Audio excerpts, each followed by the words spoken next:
हाँ जी, तो आज हम लोग कुछ ज़रूरी बातें करने जा रहे हैं। प्रोजेक्टाइल मोशन को ही हम लोग अभी कंटिन्यू करेंगे। और प्रोजेक्टाइल मोशन को कंटिन्यू करने के लिए जो भी फंडामेंटल चीज़ें थी वो मैंने कल आपको बता दी थी। आज हम प्रोजेक्टाइल मोशन की ही प्रॉपर बात करेंगे, लेकिन जो कल का जो लेक्चर था वो आप लोगों को याद रखना पड़ेगा। ठीक है, तो आज हम बात करने जा रहे हैं प्रोजेक्टाइल मोशन या मोशन इन अ प्लेन या मोशन इन 2 डायमेंशन, राइट।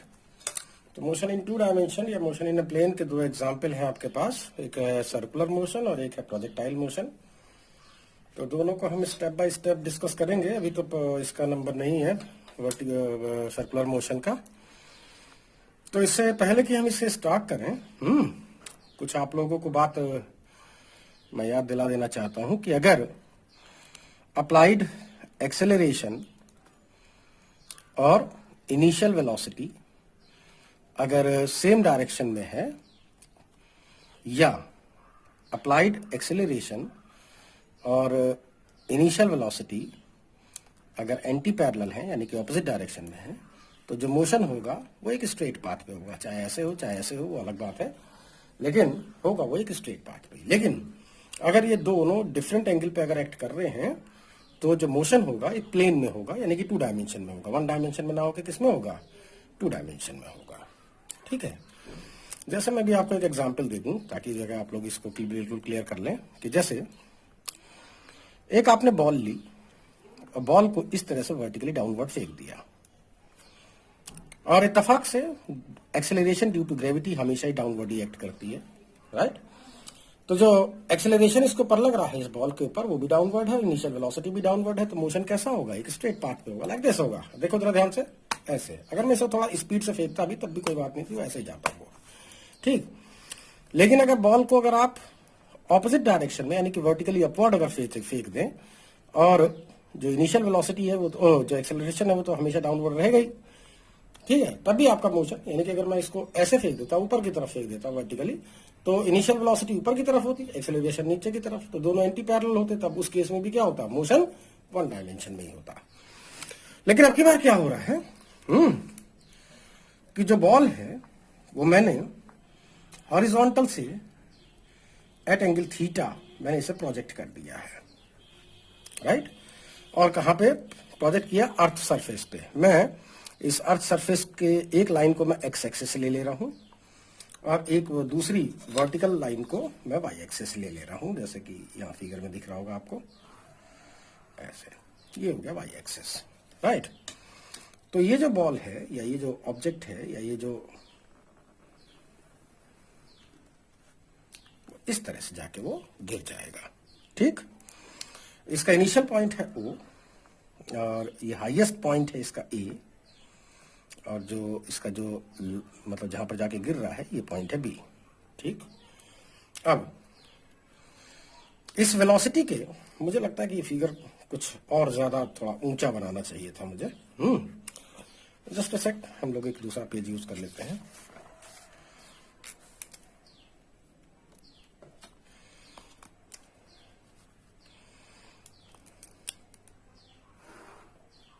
ऐसे, और इनिशियल वेलोसिटी इस तरह से है,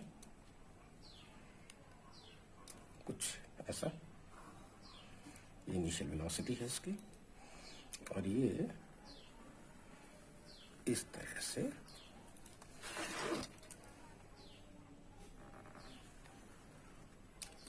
यहां पर कहीं जाके गिर गया है, ठीक है। एक बार देखो मैं, अलाइनमेंट तो सही है ना? अब सही है, ठीक है।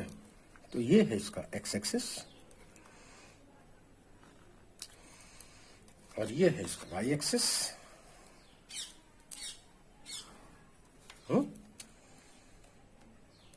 ये एक्स एक्सिस और ये वाई एक्सिस। अब जिसकी इनिशियल वेलोसिटी है वो है u और जो एंगल ऑफ प्रोजेक्शन है वो है थीटा, और g जो इसके ऊपर एक्टिव है यानी कि एक्सेलरेशन ड्यू टू ग्रेविटी वो वर्टिकली डाउनवर्ड है ऐसे। ठीक है, तो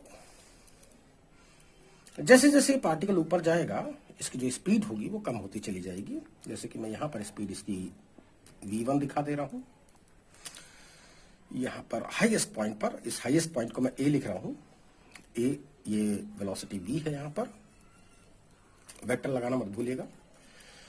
और इस पॉइंट पर जो इसकी वेलोसिटी है वो है v2, और यहां पर ये फिर से वापस अपनी वही वेलोसिटी गेन कर लेगा जो इसके पास यहां पर स्टार्टिंग में थी, u, राइट। हालांकि डायरेक्शन दोनों की अलग अलग है इसलिए वेलोसिटीज अलग अलग है। आप चाहो तो u1 और u2 लिख सकते हो, हालांकि इसका कोई बहुत बड़ा काम नहीं है इस वजह से मैं इसको ज्यादा वो नहीं दे रहा हूं। अच्छा, तो इस वेलोसिटी के हम दो कंपोनेंट ले सकते हैं। एक कंपोनेंट अलोंग एक्स एक्सिस जिसको आप ux बोलते हो, और इसको अलोंग y एक्सिस जिसको आप uy बोलते हो। वैल्यूज आप जान ही गए होंगे किसी भी वेक्टर के, जब हम रेक्टेंगुलर कंपोनेंट लेते हैं तो ये होगा u cos थीटा और ये होगा u sin थीटा। यहां पर ये हॉरिजॉन्टल से जो इसका एंगल है अब कुछ चेंज हो गया है, θ2 लिख दे रहा हूं मैं, धीरे धीरे एंगल कम ही होता जा रहा है। और यहाँ पर आके एग्जैक्ट पैरेलल हो जाएगा ये, यहाँ पे थीटा की वैल्यू 0 है। तो ये हॉरिजॉन्टल कंपोनेंट हो गया इसका v1 cos θ1 और जो वर्टिकल कंपोनेंट है वो है v1 cos sin θ1। यहाँ पर ये एंगल कुछ और है, मान लीजिए θ1 लेना चाहिए था मुझे यहाँ पे, ये θ2 है, v2 cos θ2 और वर्टिकल कंपोनेंट अब नीचे की तरफ है v2 sin θ2। इसी तरह से ये इसका horizontal component u cos theta, ये एंगल थीटा दोबारा से गेन कर लेगा। अभी हम इसमें प्रूव कर देंगे कि सब चीजें सेम ही है ये। मतलब इनिशियल जो वेलोसिटी होगी वही इसकी यहाँ पर इस जगह पर भी वेलोसिटी स्पीड वही आ जाएगी, वेलोसिटी नहीं स्पीड। ये इसका वर्टिकल कंपोनेंट है u sin थीटा। ठीक है, अब जैसे जैसे पार्टिकल ऊपर की तरफ जाएगा इसकी जो वेलोसिटी है वो कम होती चली जाएगी। यहां पर ये हॉरिजॉन्टल के पैरेलल है तो इसका जो हॉरिजॉन्टल कंपोनेंट है वो है v cos 0, that is original vector v के इक्वली आ गया। ये वर्टिकल कंपोनेंट यहां पर एग्जिस्ट नहीं कर रहा है इसलिए मैं कोई एरो साइन नहीं दिखाऊंगा, लेकिन फिर भी समझाने के लिए मुझे लिखना ही पड़ेगा। v sin 0 की वैल्यू 0 होती है तो ये एक नल वेक्टर आ जाएगा यहाँ पर। ठीक है, यानी कि वर्टिकल कंपोनेंट आपका एग्जिस्ट यहाँ पे नहीं कर रहा है। यानी अब जैसे जैसे नीचे आएगा तो फिर वर्टिकल कंपोनेंट धीरे धीरे बढ़ता फिर इतना ही हो जाएगा जितना यहाँ पर था। ठीक, अच्छा, अब चूंकि g वर्टिकली डाउनवर्ड है, अच्छा चलो सुनो, इस टाइम पर जो g है वो डाउनवर्ड है, राइट। यहां पर बस केवल यही एक चीज है जो आप लोगों को समझने की है। अगर आप इसको समझ गए तो समझ लीजिए कि आपने जो इसका जो मोशन है इसे आपने बिल्कुल अच्छी तरीके से समझ लिया। मतलब ये एक सबसे इंपॉर्टेंट पॉइंट है, वो ये है कि जो इसकी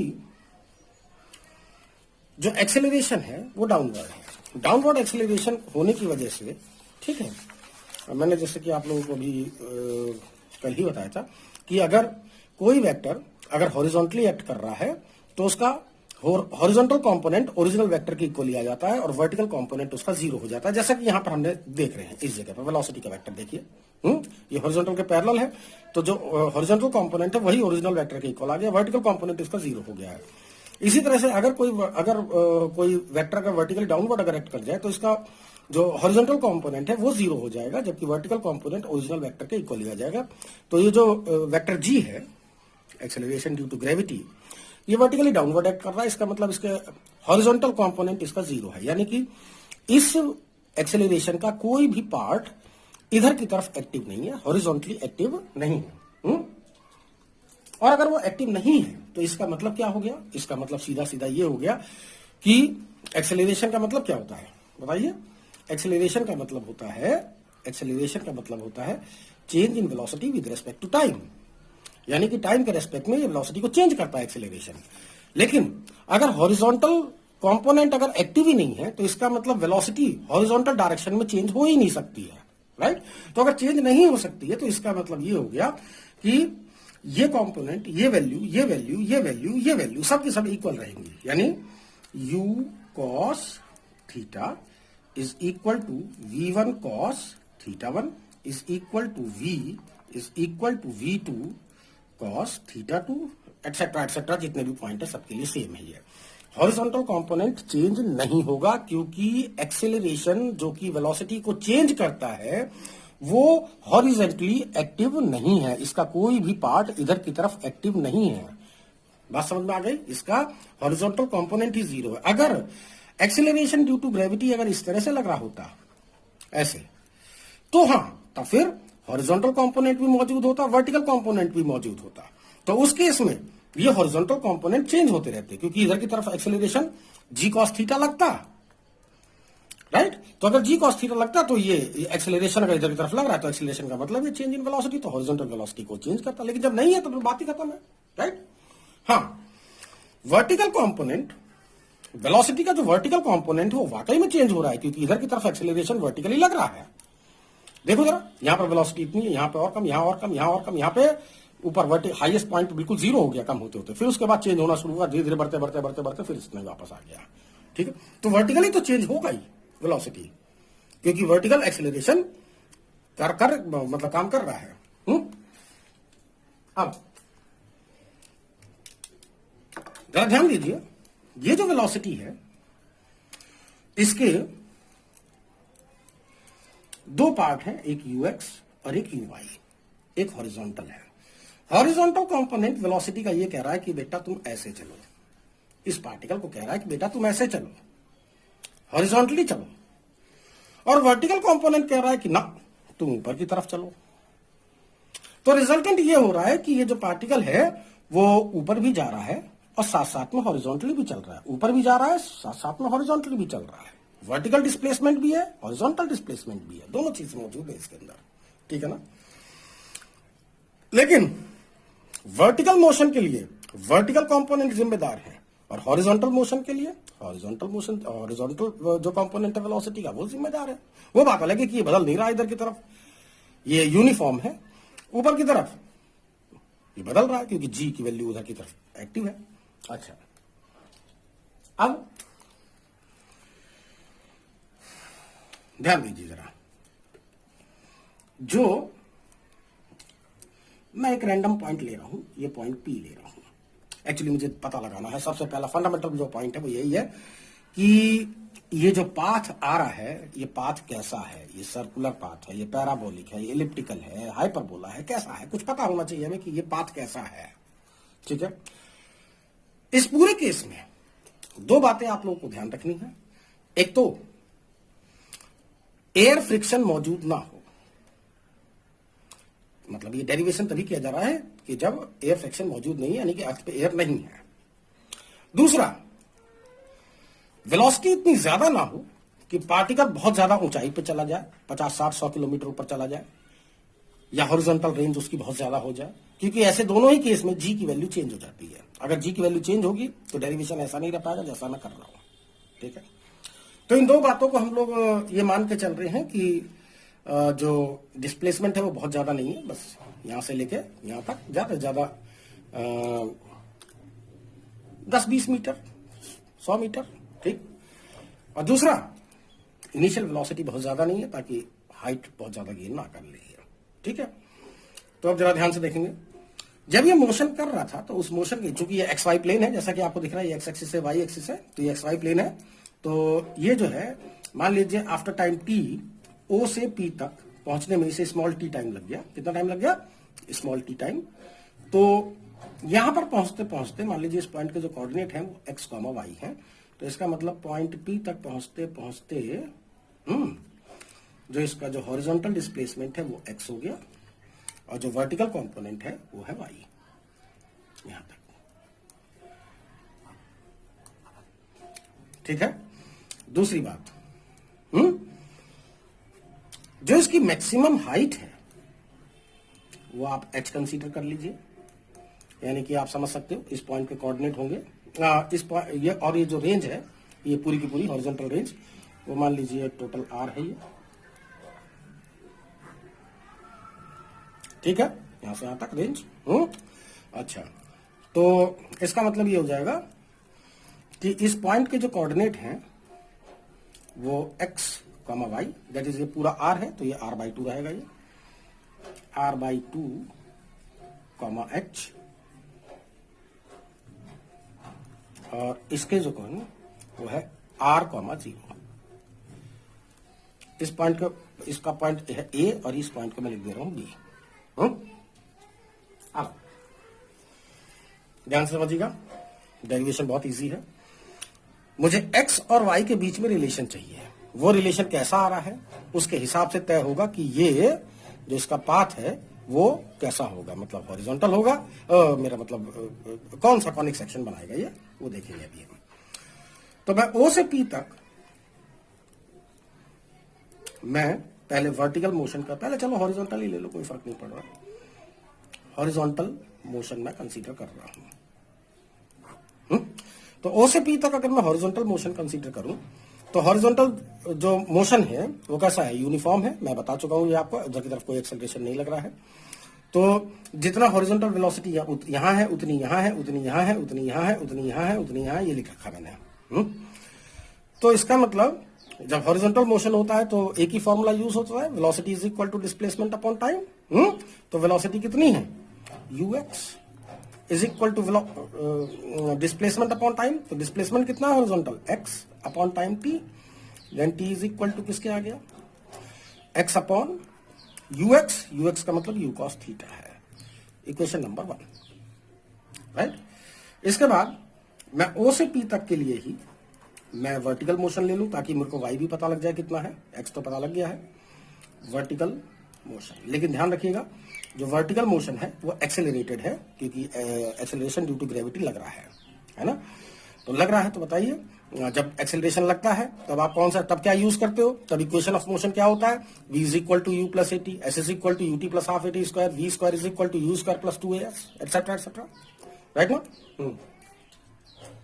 तो बताइए, फॉर्मूला में यूज कर रहा हूं, s इज इक्वल टू, आपका जाना पहचाना फॉर्मूला है, ut प्लस या minus half gt square. Minus क्यों लगा है, वैसे तो ये वेक्टर है, वैसे क्या है ये सब के सब वेक्टर, मैंने वेक्टर फॉर्म आपको बताया था, लेकिन मैंने ये भी बताया था जब इनिशियल वेलोसिटी और अप्लाइड एक्सेलरेशन जब एंटी पैरेलल होते हैं तो रिजल्टेंट नेगेटिव ही आ जाता है, अपने आप ही आ जाता है।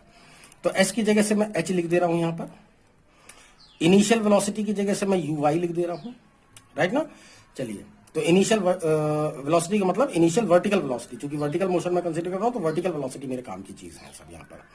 तो h इज इक्वल टू क्या होगा बताएं, h का मतलब O से P तक जाने में कितना वर्टिकल डिस्प्लेसमेंट हुआ है, y, और ये कितना हुआ है initial vertical velocity, u sine theta है, minus half g t square, sorry t यहां पे भी लिखना था, तो जरा वैल्यू पुट कर लीजिए, u साइन थीटा, t की जगह से वैल्यू पुट कर लीजिए जो भी आपने यहां से क्वेश्चन नंबर 1 से निकाला है, ये क्वेश्चन नंबर 2 है ये।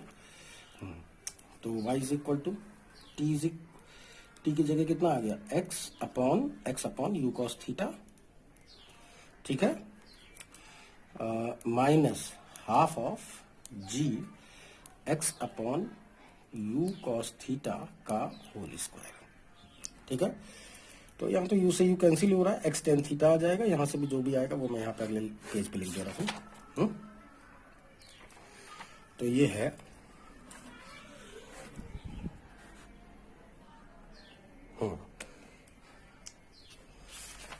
तो ये है हमारा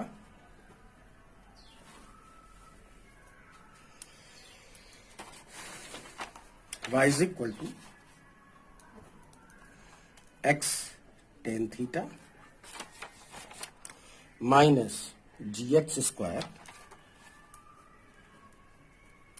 upon 2u square cos square theta, ये है इक्वेशन ऑफ पाथ, एक्स और वाई के बीच में रिलेशन आ गया। अभी हम इसको देखेंगे क्या चीज आ रही है ये। देखिए, जब मोशन एक बार स्टार्ट हुआ तो दो चीजें फिक्स हो गई, किस वेलोसिटी से आपने फेंका इसको और क्या इसका टाइम एंगल ऑफ प्रोजेक्शन है, ये दोनों चीजें फिक्स है इसकी। तो अगर ये दोनों चीजें अगर आप चेंज नहीं कर सकते हो तो इससे रिलेटेड कोई चीज बदलेगी भी नहीं। जैसे टेन थीटा नहीं चेंज होगा, you cos square theta change नहीं होगा, इनिशियल वेलोसिटी चेंज होनी नहीं है, टू चेंज होना ही नहीं है, जी की वैल्यू कांस्टेंट है ही। तो इसका मतलब ये ओवरऑल ये पूरा का पूरा कांस्टेंट है, ये पूरा का पूरा कांस्टेंट है। मैं इन कांस्टेंट की जगह पर मैं कुछ और लिख दे रहा हूँ। इस कांस्टेंट की जगह लिख दे रहा हूं मैं ए एक्स माइनस, इस कांस्टेंट की जगह लिख दे रहा हूं बी, और ये क्या बचा एक्स स्क्वायर। और ये क्या है, this is quadratic equation in x. क्या है ये एक्स में ये क्वाड्रेटिक इक्वेशन है। और क्वाड्रेटिक इक्वेशन हमेशा क्या रिप्रेजेंट करता है, एक पैराबोला।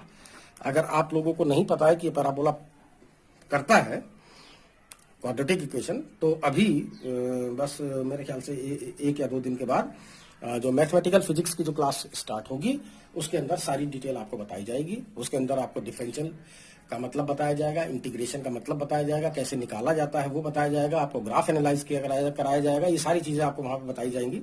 तो अभी हाल फिलहाल के लिए आप लोग थोड़ा सा ये जान लो कि ये मतलब एक पैराबोला ही होता है।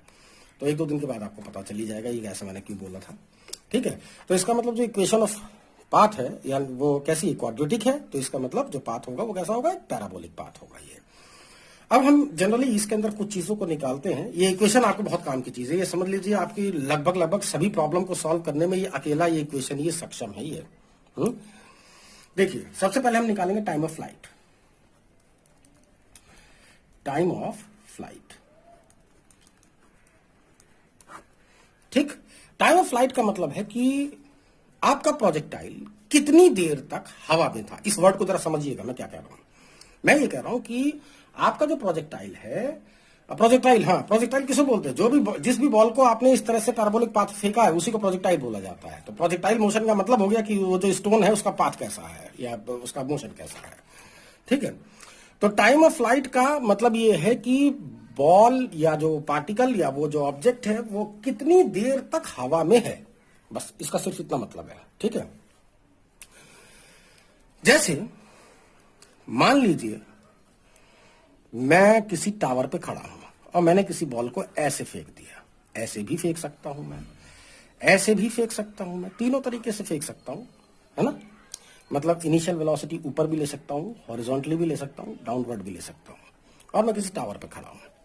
ठीक, तो सीधी सी बात है, जो टाइम ऑफ फ्लाइट है वो तीनों के लिए अलग अलग फॉर्मूला बनेगा। तो जहां मैं यहां पर जो कुछ भी तुम्हें बताने जा रहा हूं वो ये बताने जा रहा हूं कि जो भी फॉर्मूले डेरिवेट कर रहा हूं वो सिर्फ और सिर्फ तभी वैलिड है जब जिस हॉरिजॉन्टल प्लेन पर आपने बॉडी को आपने प्रोजेक्ट किया है, फेंका है, उसी हॉरिजॉन्टल प्लेन पे आके वो गिरना भी चाहिए, तभी जो हैगा ये सब फॉर्मूले वैलिड है। अगर केस इस टाइप के हैं तो इनमें से कोई फॉर्मूला यूज नहीं होगा जो मैं तुम्हें बताने जा रहा हूं। ठीक है, बात समझ में आ गई। तो कहने का मेरा मतलब ये है कि जो प्रोसेस, किस प्रोसेस से मैं इनका डेरिवेशन कर रहा हूं या जो वैल्यू मैं निकाल रहा हूं वो प्रोसेस आप लोगों के लिए इंपॉर्टेंट है, क्योंकि वो प्रोसेस सीधे सीधे इसके ऊपर भी अप्लाई होंगे। ठीक है, देखो जरा, टाइम ऑफ फ्लाइट निकालने के लिए हम लोग इक्वेशन ऑफ मोशन यूज कर सकते हैं। कौन कौन से बताइए, टाइम कहां कहां पे आता है? फर्स्ट इक्वेशन ऑफ मोशन में आता है, सेकंड में आता है। किस में आता है? फर्स्ट में और सेकंड में। v is equal to u plus eighty, s is equal to UT plus half eighty square. दोनों में टाइम आता है तो दोनों से निकल जाएगा वो। थर्ड में नहीं आता तो थर्ड से नहीं निकलेगा। तो टाइम ऑफ फ्लाइट के लिए मैं पहला इक्वेशन ऑफ मोशन यूज कर रहा हूं, दैट v फाइनल वर्टिकल। पहले तो ये देखो करना क्या है आपको, आप दो काम कर सकते हो। यहाँ पे O से A तक का मोशन ले लो, यहां से यहां तक का आप टाइम निकाल लो, और उस उतना ही टाइम यहां तक भी आने में लगेगा तो उसका डबल कर लेना, पहला। दूसरा तरीका यह है कि नहीं, आप पूरा का पूरा मोशन ही कैसे कंसीडर करो, यहां से लेके यहां से तक का पूरा। ठीक है, तो अगर आप, मैं दोनों ही तरीके से कर दे रहा हूं, चलो खत्म करो बात। तो पहला मैं ले ले रहा हूं motion from O to A, O से A तक का मैं मोशन ले रहा हूं। कैसा मोशन ले रहा हूं मैं? वर्टिकल मोशन ले रहा हूं। शॉर्टकट में लिखा हुआ VM, और हॉरिजॉन्टल मोशन के लिए मैं HM लिख दूंगा। तो O से A, अब बताइए first equation of motion use कर लूं मैं? चलिए, तो फर्स्ट इक्वेशन ऑफ मोशन अगर मैं यूज करता हूं तो वो है v is equal to u minus g t. आप लोग समझ गए होंगे कि माइनस क्यों आ रहा है, क्योंकि इनिशियल वेलोसिटी और एक्सेलरेशन एंटी पैरेलल है, इसलिए बार बार माइनस लिखना पड़ रहा है मुझे। ठीक है, जो कल का लेक्चर था उसको ध्यान से एक बार दोबारा से देख लो, कोई दिक्कत वाली बात नहीं, सब उसमें समझ में आ जाएगा तुम्हारे। तो चूंकि मैं वर्टिकल मोशन ले रहा हूं तो final vertical velocity that is V Y और final initial vertical velocity that is you Y लेना पड़ेगा मुझे। तो वी वाई ओ से ए तक का मोशन में ले रहा हूं, ओ से ए तक का, तो फाइनल वेलोसिटी यहां पर है, इनिशियल यहां पर है, तो फाइनल वर्टिकल वेलोसिटी कितनी है, 0 है। देखो यहां पे 0 है ना, एग्जिस्ट नहीं कर रहा है। इनिशियल वर्टिकल वेलोसिटी कितनी है, यू साइन थीटा है, माइनस जी, मान लीजिए यहां से यहां तक आने में जो टाइम लगा है वो टी डैश टाइम लगा है। कितना टाइम लगा, t dash, t dash, then t dash is equal to किसके आया, u sine theta upon g. तो टोटल टाइम ऑफ फ्लाइट कितना होगा, टी इज इक्वल टू किसके आएगा बताइए, जितना टाइम यहां से यहां तक जाने में लगा है उतना यहां तक डबल कर लो, तो 2t डैश यानी कि 2u साइन थीटा अपॉन जी। लीजिए काम खत्म हो गया। ठीक है, आप सेकंड तरीके से भी कर सकते हो। सेकंड क्या है, आप O से B तक का पूरा मोशन ले लो, वो भी वर्टिकल मोशन ही लेना। ठीक है, फॉर्मूला यूज कर लीजिए सेकंड वाला, H is equal to u t minus half g t square. Minus क्यों यूज किया आपको पता है अच्छी तरह से। ठीक, u क्या है, इनिशियल वेलोसिटी, चूंकि वर्टिकल मोशन ले रहा हूं तो initial vertical velocity u y, बाकी चीजें ऐसी रहेंगी। अच्छा, अब आइए h पर स्टार्ट करते हैं हम O से B तक के लिए। अच्छा बताओ, यहां O से P तक के लिए वर्टिकल डिस्प्लेसमेंट कितना था, इतना, यहां तक के लिए कितना, इतना, यहां तक के लिए कितना, इतना, हाईएस्ट पॉइंट के लिए कितना है, कैपिटल H, उसके बाद वर्टिकल डिस्प्लेसमेंट 0, उसके बाद और कम, नहीं वर्टिकल डिस्प्लेसमेंट मैक्सिमम, फिर उसके बाद और कम, फिर और कम, फिर और कम, फिर और कम, फिर पॉइंट बी पर आते आते वर्टिकल डिस्प्लेसमेंट कितना हुआ, 0। तो O से B तक पहुंचने में जो नेट वर्टिकल डिस्प्लेसमेंट है वो कितना है, 0 है। तो वर्टिकल डिस्प्लेसमेंट H की वैल्यू 0 है, ये लीजिए। यू वाई कितना है, u y initial vertical velocity है, यू साइन थीटा है। टोटल टाइम यहां से यहां तक पहुंचने में कितना लगा, कैपिटल टी है, ये कैपिटल टी मैंने शुरू में ले लिया नोटेशन, तो अभी यहां पे भी लेना पड़ेगा, minus half g t square, right. तो इसको इधर ले आइए, तो half g t square is equal to u sine theta into t, ये कैंसिल हो रहा है, तो टी इज इक्वल टू किसके आया, इसको नीचे ले जाए, 2 इधर आ जाएगा, जी अपॉन में आ जाएगा, और फिर से यही आंसर आ जाएगा आपके सामने, 2u साइन थीटा अपॉन जी। ठीक है, अच्छा इसके बाद टाइम ऑफ फ्लाइट निकालने के बाद हम लोग बात कर रहे हैं किसकी, मैक्सिमम हाइट कितनी है इसकी, कि इसने कितनी मैक्सिमम हाइट गेन की है। तो मैक्सिमम हाइट निकालने कहां पर आएगा बताइए जरा, हाइट कहां पे आएगी, एक फर्स्ट इक्वेशन ऑफ मोशन में तो आती नहीं है, सेकंड में आएगा h is equal to u t minus half g t square, और एक थर्ड में आएगा v square is equal to u square minus 2। ठीक है ना, तो इससे भी आप निकाल सकते हो। ठीक, तो जरा ध्यान दिलाएंगे आप हमें,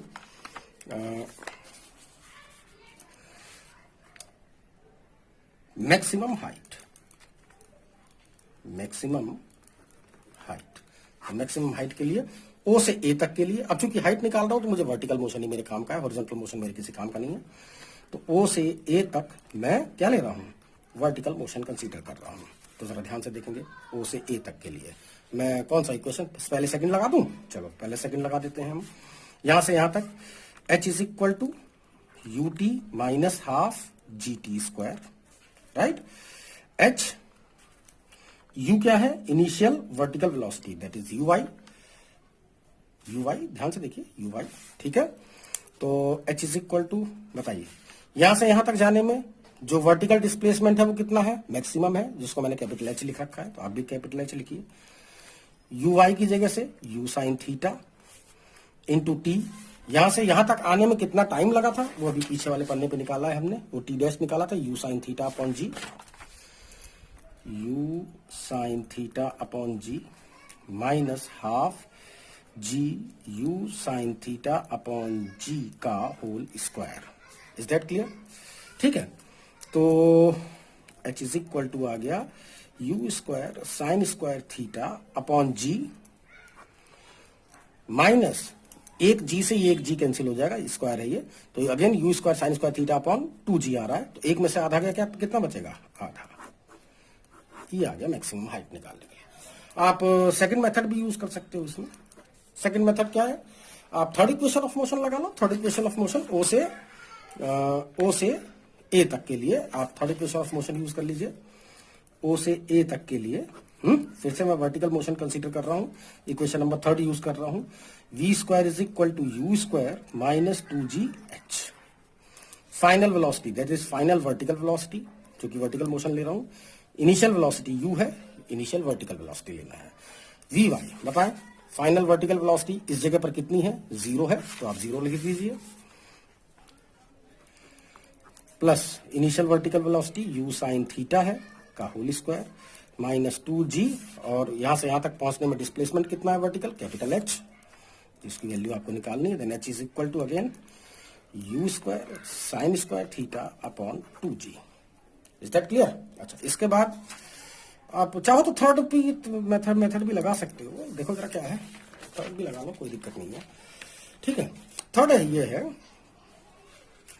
कि आप थर्ड लगाओगे भी। अच्छा रुक जाओ, पहले मैक्सिमम रेंज निकलवा दूं, उसके बाद मैं आप लोगों को दूसरा तरीका बताता हूं। मैक्सिमम रेंज, मैक्सिमम रेंज मेरा मतलब मैक्सिमम हॉरिजॉन्टल रेंज, ये आर, ये जो कैपिटल आर लिखा हुआ है, ये ध्यान से देखेंगे जरा। तो मुझे ये निकाल, तो अब सीधी सी बात है, चूंकि हॉरिजॉन्टल रेंज निकालनी है तो मुझे हॉरिजॉन्टल मोशन ही लेना पड़ेगा, क्योंकि अब तो किसी काम का नहीं है, क्योंकि वर्टिकल वेलोसिटी वर्टिकल मोशन के लिए जिम्मेदार होता है, और जो हॉरिजॉन्टल वेलोसिटी है वो हॉरिजॉन्टल मोशन के लिए जिम्मेदार है। तो फिलहाल मुझे वर्टिकल हॉरिजॉन्टल डिस्प्लेसमेंट निकालना है, तो हॉरिजॉन्टल वेलोसिटी मेरे काम की है। और हॉरिजॉन्टल जो मोशन है क्या है, जो हॉरिजॉन्टल मोशन है वो कैसा है, वो कांस्टेंट है, वो मतलब वेलोसिटी हर जगह कांस्टेंट है, हर पॉइंट पर कांस्टेंट है, यानी कि यूनिफॉर्म है। तो यूनिफॉर्म मोशन के लिए आप क्या फॉर्मूला यूज करते हो बताएं? वेलोसिटी इज इक्वल टू, बताएं, velocity is equal to displacement upon time, है ना। तो वेलोसिटी हर जगह पर कांस्टेंट है, राइट, मेरा मतलब हर जगह पर कांस्टेंट है, देख लें हॉरिजॉन्टल। और तो velocity is equal to displacement, displacement total कितना है ओ से ए तक के लिए, मैं जरा लिख दूं, ओ से बी तक के लिए मैं हॉरिजॉन्टल मोशन कंसीडर कर रहा हूं। कौन सा मोशन है, हॉरिजॉन्टल मोशन, HM लिखा हुआ है ये। तो बताएं, velocity is equal to displacement upon time, ठीक है, मतलब एक्सेलरेटेड मोशन नहीं है। अगर एक्सेलरेटेड मोशन होता फिर तो वही तीनों इक्वेशन ऑफ मोशन में से मुझे कुछ यूज करना पड़ता। कौन कौन सा, v is equal to u plus eighty, s is equal to UT plus half eighty square, v square is equal to u square plus 2as, ठीक है। लेकिन अब चूंकि यूनिफॉर्म मोशन है तो जनरल फॉर्मूला जो आप लोग पढ़ते आए वही यूज करना है आपको। Then r is equal to कितना आया, ux इंटू टी। अब यहां से यहां तक पहुंचने में, यहां से यहां तक जो डिस्प्लेसमेंट है वो r है, और यहां से यहां तक पहुंचने में जो टाइम लगा है वो टाइम ऑफ फ्लाइट है, ठीक है। तो ux की वैल्यू कितनी आई, u cos थीटा, ध्यान से देखेंगे, u cos थीटा, कुछ भी ले सकते हो, सबके सब इक्वल ही है, लेकिन वैल्यू आपको इनिशियल पता रहती है, इसलिए हम लोग यही चीज यूज कर लेते हैं।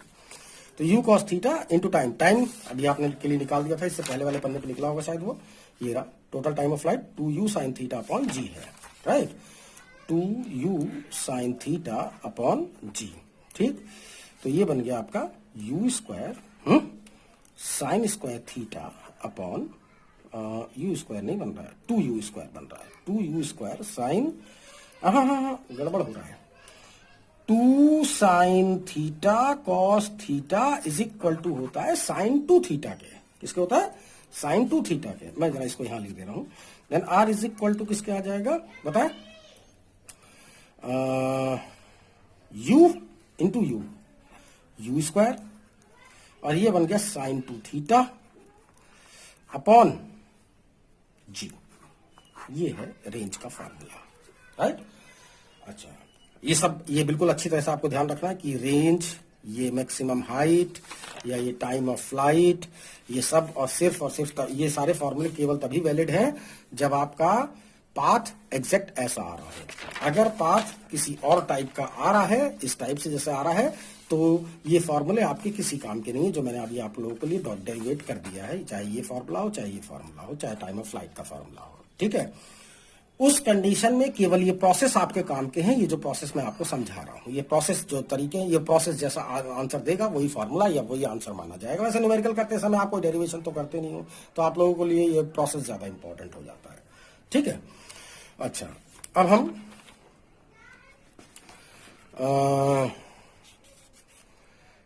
जरा इस मैक्सिमम रेंज को हम थोड़ा सा और वो कर लें, एक्सप्लेन कर लें। तो मैक्सिमम रेंज जो आ रही है आपकी वो आर इज इक्वल टू, इसमें दो बातें हैं आपको जो ध्यान देने की हैं। पहला कि रेंज मैक्सिमम कब होगी, फॉर मैक्सिमम रेंज ये वैल्यू मैक्सिमम कब होगी, जब ये वाली मैक्सिमम वैल्यू होगी। तो साइन 2 थीटा की मैक्सिमम वैल्यू कितनी होती है, 1 होती है। और 1 कब होती है, जब ये वैल्यू 90 हो। और 90 कब होगी, तो इसका मतलब 2 थीटा इज इक्वल टू किसके आ गया, 90 degree. And theta is equal to किसके आया, 45 डिग्री। इसका मतलब कोई भी बॉडी अगर 45 डिग्री के एंगल से अगर प्रोजेक्ट की जाए तो वो दिए हुए वेलोसिटी के लिए सबसे ज्यादा दूर जाके गिरेगी। ठीक है, तो R इज इक्वल टू जो R मैक्सिमम का जो फॉर्मूला आएगा वो आ जाएगा u²/g। ये पहली बात है जो आप लोगों को नोट करने की है, नोट नंबर 1, राइट। एक नोट नंबर 2 भी है आपके लिए। नोट नंबर 2 ये है कि एक रेंज पर फेंकने के लिए आपके पास 2 एंगल ऑफ प्रोजेक्शन होते हैं। या तो आप उसको, ये वेलोसिटी बिल्कुल सेम होनी चाहिए। अगर वेलोसिटी ये u है तो ये भी u है। अगर ये 5 मीटर पर सेकंड तो ये भी 5 मीटर पर सेकंड। एंगल ऑफ प्रोजेक्शन चाहे आप थीटा से फेंको चाहे आप 90 माइनस थीटा से फेंको, वो वहीं जाके गिरेगा। देखो आर की वैल्यू कितनी है, इफ अगर एंगल ऑफ प्रोजेक्शन थीटा है तो आर इज इक्वल टू किसके आएगा, u² साइन 2 थीटा अपॉन जी।